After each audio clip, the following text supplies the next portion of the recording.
I got pregnant with a boss's husband. You can demand as much in alimony as you want. Ava's words made Rodriguez and me exchange glances. What did Ava just say? Did she not say the boss's husband? Ava, still wearing her sarcastic smile, was looking at our faces. I had thought something was off for a while, but had she finally lost her mind? Or was she hiding something else, something outrageous from me? Wait, the boss is your sister, right? Replacing my stunned silence, Rodriguez spoke up. At first, I couldn't grasp the meaning of his words. But, seeing Ava's reaction to what Rodriguez said, I began to get the picture. Excuse me? Ava's expression froze instantly in response to Rodriguez's words. I never thought him to be this pathetic, but Oliver had been posing as the boss all along. Believing this lie, Ava married Oliver. Oliver was a smooth liar. He probably explained things to Ava in a way that made her misunderstand who I and Oliver were. He must have done this to get close to the beautiful Ava. Now it made sense why Ava had married Oliver so easily. But let's get back to the story. Indeed, I'm Sophia Brown. I'm the boss of this company. I'm a 37-year-old single woman working in IT. Due to some circumstances, I'm living alone. I have an older sister named Ava. And though it might sound biased coming from me, she's quite beautiful. We weren't close as children, and I always envied my friends for their kind sisters. Ava was always pampered because of her beauty. And maybe because of that, she grew up to be cunning and unpleasant. She was adept at blaming her misdeeds on me, and I even found it scary how skilled she was at it. As far as I can remember, Ava was never scolded by our parents. They always seemed to excuse her behavior, saying, "She's the older sister, after all." Ava remained true to her own desires, and on top of that, she perfectly played the role of a kind sister in front of our parents. While our parents never openly compared our looks, relatives and others did, leaving me with a deep-seated inferiority complex. The phrase "big sis" is a real beauty, stuck with me from a young age, continuously fueling my feelings of inferiority. When I reached middle school, boys, too intimidated to approach Ava, would come and see me. And they would invariably say the same thing. What? The sister isn't cute at all. Ava found this amusing, enjoying her further idolization. I suffered a lot under these perceptions, but I knew Ava's true nature. I understood more than anyone that she was just a person with a beautiful appearance, but shallow on the inside. I believed Ava would eventually hit a dead end, so I started focusing on my studies. I was certain that someday, our roles would be reversed, no matter how long it might take. With that conviction, I excelled in school, always at the top of my class. Eventually, I grew bored of the regular curriculum. So I decided to focus on computers, looking ahead to the future. Despite the objections from those around me, I boldly decided to pursue my education at a vocational school.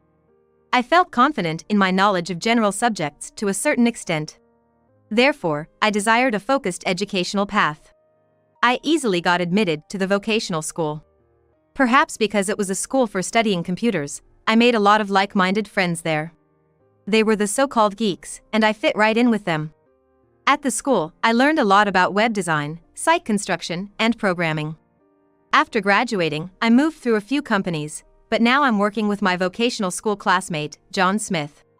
John and I had been close since our school days, and he was an outstanding programmer. After going through several companies, we ended up working together. A few years later, I started dating a man named Oliver Wilson, who worked at the same company. Oliver was experienced with women and knew exactly how to please them. I noticed he tailored his approach depending on the type of woman he was talking to. Having no prior experience with men, I was hesitant at first, but I started dating Oliver, who was 3 years my senior, following his lead. Oliver, who worked in sales, was charming and popular with women. I thought he wouldn't be interested in someone like me, and I was wary of men like him. However, Oliver managed to win over my heart and gradually made his way into my life. Only a few people at work knew about my relationship with Oliver, and we tried to keep personal matters out of the workplace. Even so, I found myself giving Oliver special attention more often than not. When Oliver made a mistake at work, I would naturally cover for him, so much so that John pointed it out. I knew this wasn't right, but I couldn't help being swept away by my first romance. When Oliver and I had been dating for over 3 years, he proposed to me. I hadn't expected things to progress to engagement so smoothly, and my parents were surprised when I broke the news. I've always been more focused on my studies and now work, not much into guys. They were thrilled that I, who had always been focused on studies and now work, was getting engaged before Ava. On the day of the meetup with my parents and sister Ava, to my surprise, Ava and Oliver hit it off well. Since they were going to be relatives, I thought their getting along was a good sign.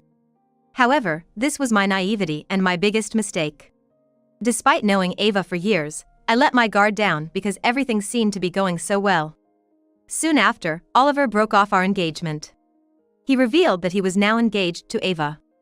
I had never fully trusted Ava, but I never imagined this could happen in reality. I always thought having my fiancé stolen by my sister was something you'd only see in comics or dramas. But now, it was my stark reality. I later found out that Oliver had been flirting with many female colleagues at work. It was only natural for someone like him to fall for a good-looking woman like Ava. My parents were utterly dismayed by Ava and Oliver's outrageous behavior. They couldn't believe that Ava would steal her sister's fiancé, especially considering what the relatives and acquaintances would think. Despite their past indulgence, my parents couldn't forgive this. They were furious with Ava, but she didn't care at all. Meanwhile, unsettling rumors began circulating in my company. There were whispers that Oliver was deceived and dumped by me. It was such a ridiculous joke, I thought no one would believe it, but somehow, people at work started sympathizing with Oliver. Thinking the rumors were too ridiculous, my failure to properly deny them contributed to this outcome. Knowing my character, Oliver used this to his advantage, getting close to sympathetic female colleagues. After betraying me, Oliver got engaged to Ava and even continued his infidelities. Initially, everyone tried not to fall for Oliver's tales, but gradually, they were taken in and eventually deceived. The way people at work looked at me changed to something more mocking, and Oliver disrupted the office morale. Ava and Oliver, ignoring the feelings of my parents and me, went on to have a grand wedding. They even had the audacity to send me an invitation, which I obviously didn't attend.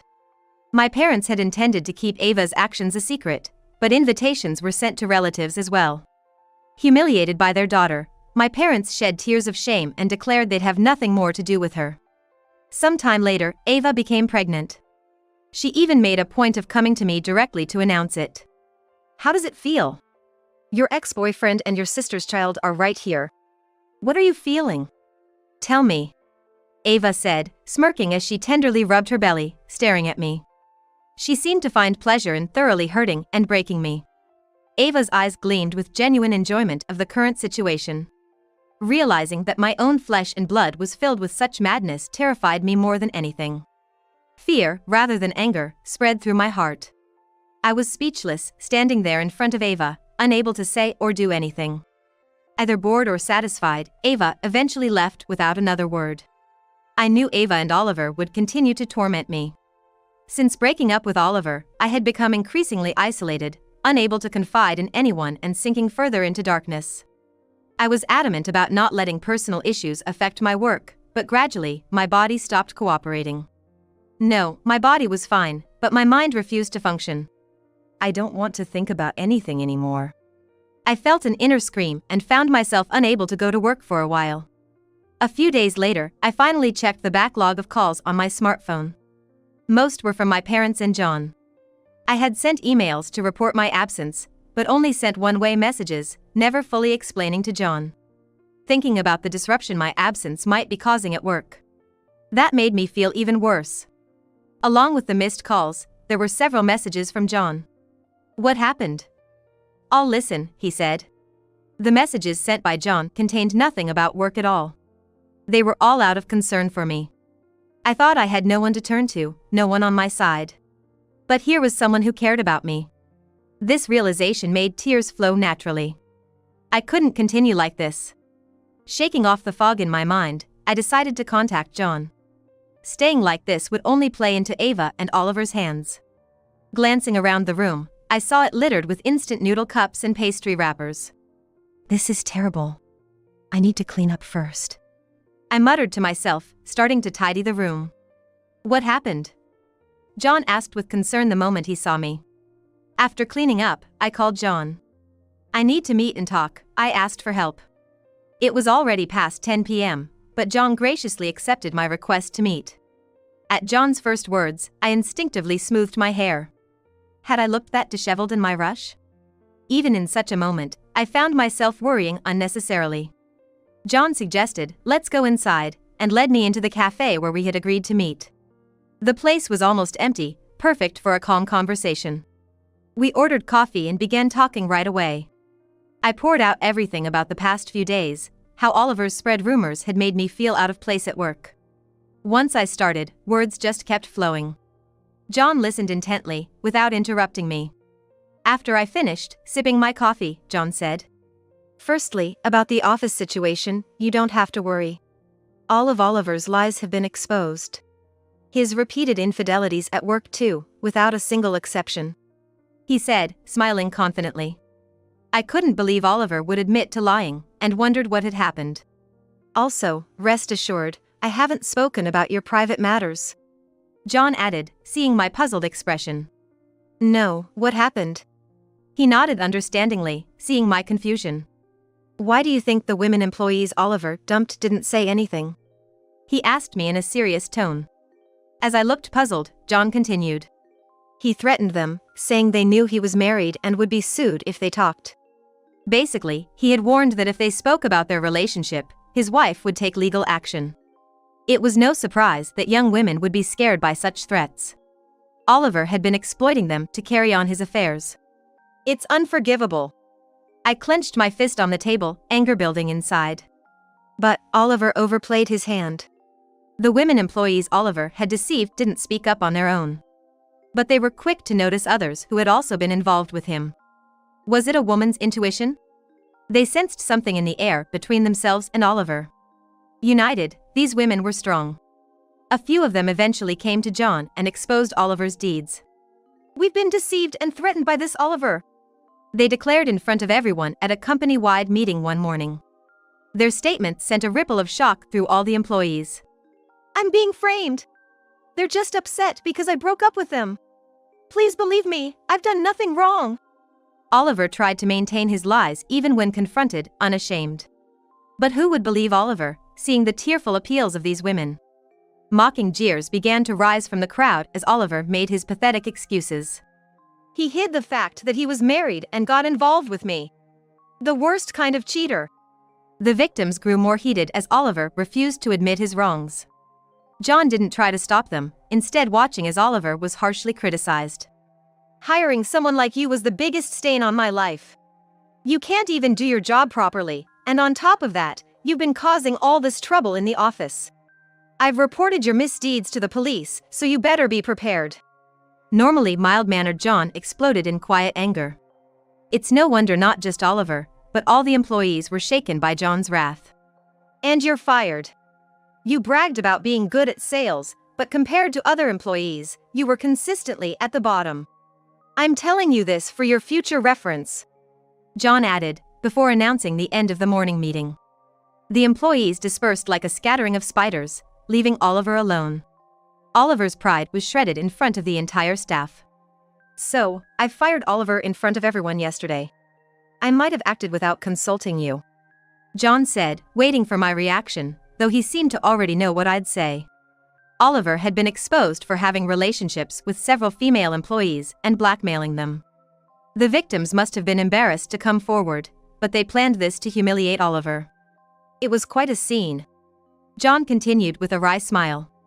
"But the girls he hurt aren't stopping there. They've sued him for a substantial amount in damages and reported his threats to the police." While I was down, Oliver had been thoroughly defeated. "About this, I was wondering if you'd consider letting the lawyer handling this case take care of your situation with your sister and Oliver?" I nodded vigorously at John's suggestion, deciding to join the other female employees in suing Oliver and Ava. A few days after my conversation with John, I met Ava, accompanied by the lawyer Rodriguez that John had introduced me to. We decided to sue Ava and Oliver separately, based on John's idea. First, it was about my personal damages, how Ava had stolen my fiancé. Ava, looking blissful as ever, seemed even more pleased to see me. Unaware of her position as the sued party, she faced me with overconfidence. In our first meeting, Rodriguez looked at Ava quizzically and began. "Excuse me, but do you understand why you're being sued?" he asked directly, without beating around the bush. Indeed, I too found Ava's confidence eerie. Ava's smugness in looking down on me was clear, but considering what lies ahead, she shouldn't be able to keep smiling. In response to Rodriguez's words, Ava began talking in a ridiculously sarcastic manner. I ended up getting pregnant with the boss's husband. Demand as much in damages as you want. Rodriguez and I exchanged glances at Ava's unexpected words. What did Ava just say? She said the boss's husband? Ava continued to smirk at us, filled with sarcasm. I had thought something was off, but had she completely lost her mind? Or was she hiding something even more outrageous from me? Wait, aren't you the boss's sister? Rodriguez spoke up for me, stunned. At first, I couldn't grasp what he meant. But seeing Ava's reaction to Rodriguez's words, I began to understand. Excuse me? At Rodriguez's words, Ava's expression instantly froze. Yes, Oliver had been posing as the boss. I knew he was the worst, but I hadn't imagined he was this despicable. Fooled by Oliver's lies, Ava had married him. It's just like Oliver, who's good at lying. He must have explained things in a way that made her misunderstand who the real boss of the company was. He would have done anything to get close to the beautiful Ava. Now, the reason for their easy marriage was clear. But let's get back to the story. I am unmistakably the president of this company. This company was co-founded by John and me, where Oliver was just a trainee with little knowledge. John, as the vice president, supports me in my role. Later, I learned that Oliver was engaged to me because he coveted my position as the president. Not just the position, but he was after the wealth of a company with an annual turnover of $60 billion. Ava's arrival was an unexpected twist for Oliver, but he was quickly captivated by her beauty. She misunderstood that Oliver was the president when she heard the word while Oliver and I were together. Taking advantage of this, Oliver deceived Ava, and they even ended up having a child. I knew Oliver was a despicable person, but the thought of having dated such a man sends shivers down my spine. And I am frustrated with myself for not seeing his true nature. He lied about his status to fulfill his desires, even going as far as having a child. Unaware of all this, Ava was overjoyed, thinking she had struck gold. However, I have no sympathy for Ava, who was deceived by someone like Oliver. Even though she is my blood-related sister. You seem to be under some misunderstanding, but as you said, the damages will indeed be a substantial amount. At Rodriguez's words, Ava's strength seemed to drain away as she collapsed onto her chair. Concerned about her pregnancy, Rodriguez instinctively reached out to support her. I feel sorry for the child, but it's your own doing. This is the consequence you brought upon yourself. I said firmly to Ava, who was looking at me as if wanting to say something. Just because I now know the truth doesn't mean I plan to back down or forgive. Ignoring Ava's desperate attempts to cling to me, I asked Rodriguez to proceed with the legal process. Sophia! Sophia! Please, I was deceived! I didn't do anything wrong! Help me! Ava's anguished cries echoed in the law office of Rodriguez. After learning that Oliver was not the president but just an apprentice, Ava fiercely blamed him. How dare you deceive me? Just because you're a bit popular, don't get carried away. Without money, you're worthless. Don't ever show me that pathetic face again. Learning of Oliver's affairs with other female employees, Ava filed for divorce. And she also demanded alimony from him. Due to the charges pressed by his other victims, Oliver was convicted. On top of that, he faced multiple hefty damages claims. Oliver inevitably faced financial ruin. Until his prison term ended, Oliver's parents took on the responsibility of paying us the damages. Oliver's parents took this action partly as an act of contrition towards us, who were almost relatives at one point. This was the only solace for us. As a result, Oliver was completely ostracized by all his relatives, including his parents. Even after completing his sentence and returning to society, that's when his real hell will begin. He will have to spend his life bearing the burden of his sins, continuously paying alimony and child support. After settling Oliver's case, I sincerely apologized to the victims. I shared with them how I too had been deceived by Oliver and how my naivety had led to their suffering. However, none of them blamed me or spoke any words of resentment. They understood that we were all victims and I was not at fault. Hearing this, I felt ashamed of myself. I had let personal matters affect the company, withdrawn into myself when things got tough, and let Oliver run amok. I was grateful to my staff for forgiving me, and it was a wake-up call to get my act together. And I couldn't be more thankful to John, who handled these troubles alone while I was absent. Initially worried about my relationship with Oliver, he was genuinely happy for me when we got engaged. Despite not listening to John's advice and dating Oliver, leading to all this, John never blamed me. Instead, he took care of the victim's emotional well-being. I realized that John was far more competent than I, the president, had ever been. John always encouraged me, saying, "This company can't function without you," multiple times. Ava, divorced from Oliver, was in a dire state, not unlike Oliver himself. Shortly after, Ava gave birth to Oliver's child. I knew about Ava's childbirth because she repeatedly came to my house seeking support. "Sophia, you're my sister, right? This child, your nephew, don't you feel anything for him?" Ava would show the child to the intercom camera at the entrance of my apartment building. I had to be heartless, refusing her entry beyond the entrance, and even reported her to the building's security. Honestly, her constant visits were becoming a nuisance. Naturally, Ava also repeatedly begged our parents for help, but both adamantly refused her. Even after being shown their grandchild, their resolve to not forgive Ava seemed unshakable. Furthermore, I only came to know this after Ava ended up in such a situation, but it seems she had hardly ever worked before.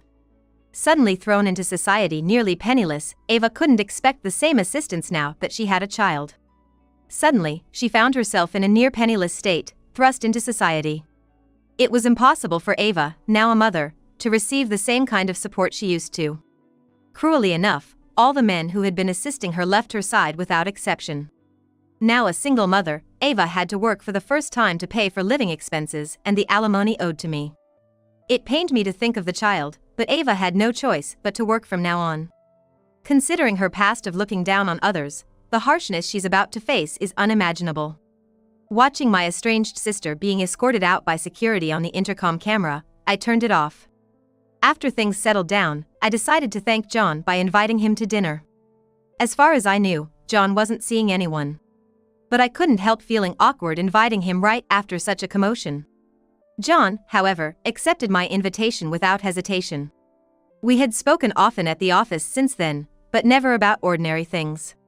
Probably out of consideration for me, John never brought up Oliver's topic. Instead, John diligently handled Oliver's aftermath and took care of the affected employees in my stead. Considering all these things, I had planned to properly express my gratitude today. "I'm truly sorry for not heeding your advice about Oliver and everything else," I began, intending to thank him, but apologies came out instead. As John said in front of all the employees, my involvement with Oliver was the biggest blot on my life. I felt like I had no face to show John, who had never trusted Oliver from the start. John slowly spoke up. "Let's forget about that guy. You are the victim, not at fault. And he is receiving his punishment, carrying his sins for life." John grimaced as if mentioning Oliver's name was distasteful. As he said, Oliver's fate was sealed without our discussing it further. I took John's words to heart and nodded seriously. "If it weren't for you, John, I wouldn't have been able to recover. And those girls who were deceived might have continued to suffer helplessly. Thank you for everything." I expressed my utmost gratitude. I said, bowing deeply to John. Watching me, John sighed deeply. "You've never listened to my advice since our student days." "Always." While cutting the steak that had been served, John murmured with a hint of irony. "We've known each other for a long time. Isn't it about time you trusted me more?" John said, looking intently at me as he casually tossed a piece of cut meat into his mouth. "Yeah, you're right," I admitted, feeling a sting from his words, unable to argue further. "To you, am I just a business partner?" John suddenly asked me that while I was looking down. Not understanding his intention, I answered on the spot. "Of course not. It's not just as friends, but we're inseparable in a way." I blurted out in denial, but then got confused about what I really wanted to say. "But you see, after this incident, it's clear you're too vulnerable for me to leave alone." "What?" I exclaimed in a ridiculous voice at his words. "Sophia, I want to be with you," John said seriously, cutting through our previous conversation. Even after lecturing me, this was typical of John, always like this since the old days. This was typical of John, always a serious and competent engineer but clueless about the mood. I couldn't help but burst into laughter at his words. My laughter was almost a roar. My laughter echoed inappropriately in the quiet restaurant. Feeling the stares, I coughed to compose myself. You say that now? I asked coolly, causing John's face to turn red. But his feelings made me happy. He liked me despite seeing everything that happened with Oliver. Of course, I liked John as a work partner, but I also had personal feelings for him. I thought it was just affection as friends. It was rude and presumptuous of me, but I hadn't thought deeply about it until John said it. At this age, I laughed to hide my embarrassment. There was also fear in honestly accepting John's feelings. Are you sure about me? After all that's happened? I couldn't respond confidently and asked instead. Without a moment's hesitation, John replied. That's a silly question. And so, John and I became partners, both in our personal and professional lives. I felt embarrassed to mix personal feelings with work right after vowing not to. But I knew better than anyone that John was trustworthy. Having my life wrecked by Oliver and Ava turned out to be a blessing in disguise, leading me to John. I have no intention of forgiving those two, but as a happy person now, they don't matter anymore. It's best to forget such people quickly. John and I, now more experienced and stronger, will surely take our company to greater heights. I vowed to listen to John's opinions more and move forward together.